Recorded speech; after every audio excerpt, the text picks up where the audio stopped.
Olá, meu irmão, minha irmã, esse é o nosso curso de liturgia, onde queremos cada vez mais compreender esse grande tesouro que é a ação de Deus na nossa história, que é a Sagrada Liturgia. Muito bem, estamos aprofundando na catequese litúrgica. E o catecismo nos convida, antes de entrar nessa catequese litúrgica, falar sobre a economia sacramental, a história da salvação, a ação da Santíssima Trindade pela liturgia. E é isso que nós discutimos na aula anterior. Por isso, se você não viu, é de suma importância que você veja, compreenda tudo aquilo que eu disse. Se houver dúvidas, envie, pergunte, que eu vou responder. Tenhamos sempre em mente, a partir de agora, toda essa história que narrei na última aula, para que possamos progredir cada vez mais no entendimento e na compreensão da Sagrada Liturgia. Então, entrando nessa catequese litúrgica, percebemos que existe alguns elementos fundamentais de toda a liturgia, que independente da celebração em que participarmos, há alguns elementos de que são comuns, todos eles, e que são próprios do fundamento de toda a liturgia. E todos esses elementos nós podemos reunir em 4 dúvidas que nos vêm sempre à mente. Então vamos dividir, como o catecismo faz, em 4 grandes grupos para nós discutirmos esses elementos fundamentais. Então discutiremos nesse vídeo quem é que celebra, e nos vídeos posteriores discutiremos também como celebrar, onde celebrar e quando celebrar. Ao aprofundar nessa temática de quem celebra, que é essa dúvida que queremos responder hoje, o catecismo já é claro em dizer que o Cristo todo celebra. Mas falar do Cristo todo é falar não da segunda pessoa da Santíssima Trindade somente, é falar daquele corpo místico que São Paulo descreve em sua carta, no qual Jesus Cristo é a cabeça e a sua igreja são os membros. Aqui eu faço um parênteses para entendermos melhor 3 conceitos que eu já disse. Então, falar do Cristo é falar da segunda pessoa da Santíssima Trindade, ele que é nosso Salvador, nosso Redentor, e ele que quer comunicar, ele quer nos salvar através da liturgia.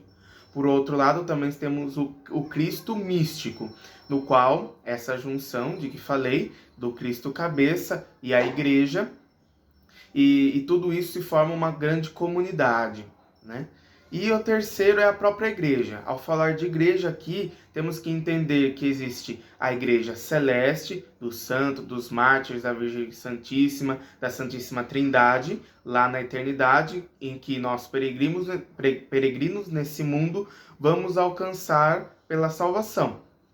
Mas também existe a igreja militante, nós aqui na Terra, que é essa multidão de batizados, onde nós caminhamos, nós somos chamados a fazer parte da salvação, e então, passado esse tempo, essa peregrinação aqui na Terra, vamos então adentrar aos céus para viver plenamente esses mistérios. E existe também a igreja padecente, o purgatório, no qual os fiéis que ainda de alguma forma não estão preparados ou não estão purificados suficientemente para adentrar ao céu, se assim podemos dizer, ficam não porque não é o lugar, mas estão, porque é um estado do Espírito, estão para a purificação, então conta com as nossas orações. Então falar de igreja é falar dessa junção, desse corpo todo. Então aqui eu apresentei 3 temas que você tem que ter em mente ao falar de liturgia. Muito bem, mas o que é dizer que o Cristo todo celebra? Então, primeiro devemos lembrar que a liturgia é a ação da Santíssima Trindade. E é lembrar também, como disse na outra aula, que aqui na Terra a nossa liturgia antegoza da liturgia celeste.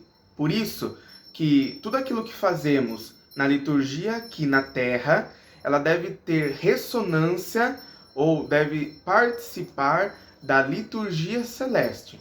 De modo que o fim da liturgia não é aqui a terra, mas sim o céu.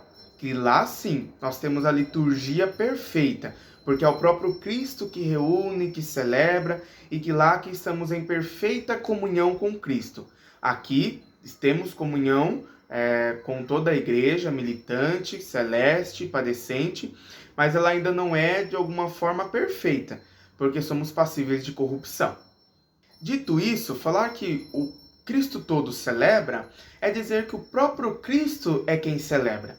Ele quem primeiro deve celebrar, ele que é o sumo sacerdote, ele que também é sacerdote, altar e cordeiro. É ele quem oferece, é ele quem é o lugar do sacrifício e é ele quem é o próprio sacrifício a ser oferecido.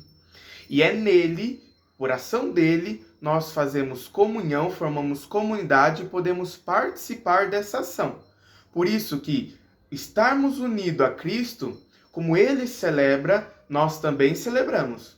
E quem primeiro celebra após Cristo é a Santíssima Virgem Maria, unido com a Santíssima Trindade, com nosso Senhor Jesus Cristo, os santos, os mártires, e depois os anjos, e depois nós aqui na Terra, que já antegozamos, que já participamos dessa liturgia, não perfeitamente.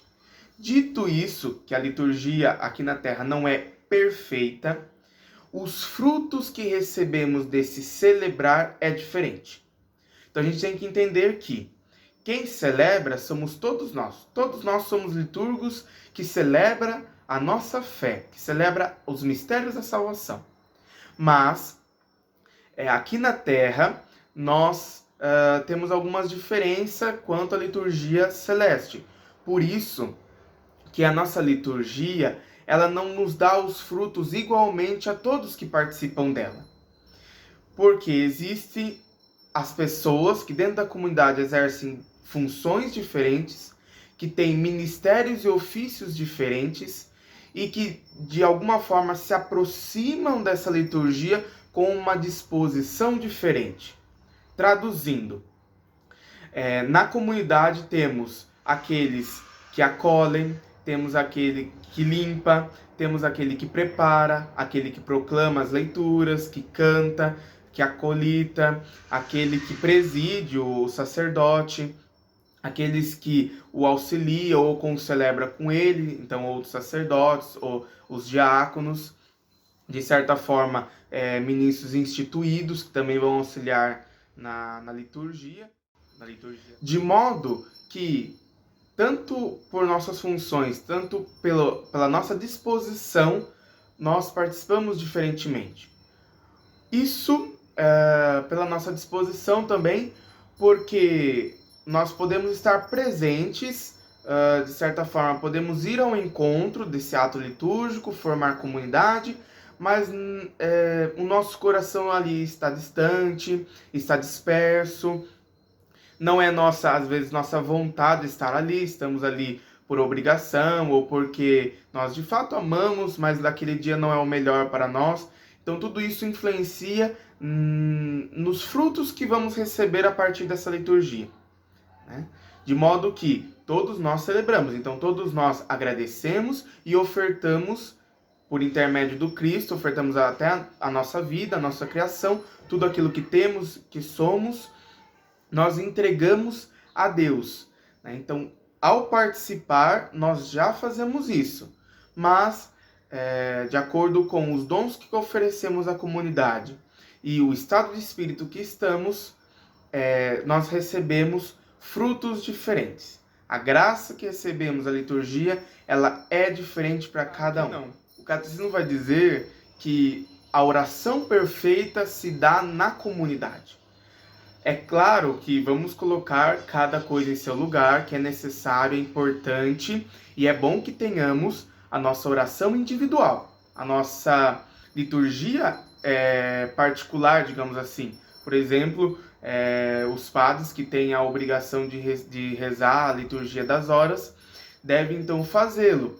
E pode fazer sozinho, pode fazer em uma pequena comunidade ou até mesmo com a sua comunidade paroquial, por exemplo, a sua comunidade de religiosos, quando é vida religiosa. De modo que nós precisamos ter essa oração individual com Deus, mas a oração perfeita se dá na comunidade. Isso porque, lembremos da outra aula, de novo, porque temos que ter esses conceitos da nossa salvação ao falar de liturgia, porque senão caímos em reducionismos. Então, que a liturgia que na verdade Cristo, por viver uma comunidade que é a Santíssima Trindade, nós precisando ser perfeito, porque é uma ordem dele, né, de ser perfeito como ele é perfeito, nós assemelhamos cada vez a ele, e como ele faz comunidade, nós também devemos, a exemplo dele, eu vos dou o exemplo, seguir esse mandato dele.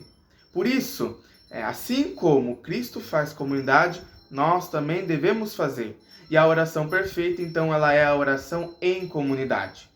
Mas, novamente repito, não vamos excluir aqui a oração pessoal. Portanto, resumindo, quem celebra é o Cristo todo. E o Cristo todo porque Cristo celebra, se dá, se doa e oferece a sua própria vida pela criação, a Deus Pai, através da ação do Espírito Santo. Todos nós, unidos a Jesus Cristo, também tomamos parte com o nosso Senhor Jesus Cristo. E por isso, se ele celebra, nós por participação também celebramos. E aqui também destaco 2 pontos para concluir. Primeiro, que quanto mais em comunidade escolhemos e optamos rezar, optamos participar da liturgia, cada vez mais perfeitamente nos assemelhamos a Deus. De modo que devemos preferir a oração comunitária, que a liturgia comunitária, que a liturgia particular. E o segundo ponto que destaco é que cada um recebe, de acordo com a sua disposição e a sua função dentro da comunidade, dons de Deus, diferentemente, porque na comunidade somos diferentes, particularmente, cada um é diferente do outro, e por isso recebemos diferentemente os frutos daquela liturgia, da participação naquela liturgia. Se você gosta de liturgia ou quer aprender cada vez mais, inscreva-se no nosso canal, curta esse nosso vídeo e participe do nosso grupo lá no WhatsApp. E não esqueça de rezar e divulgar o nosso projeto.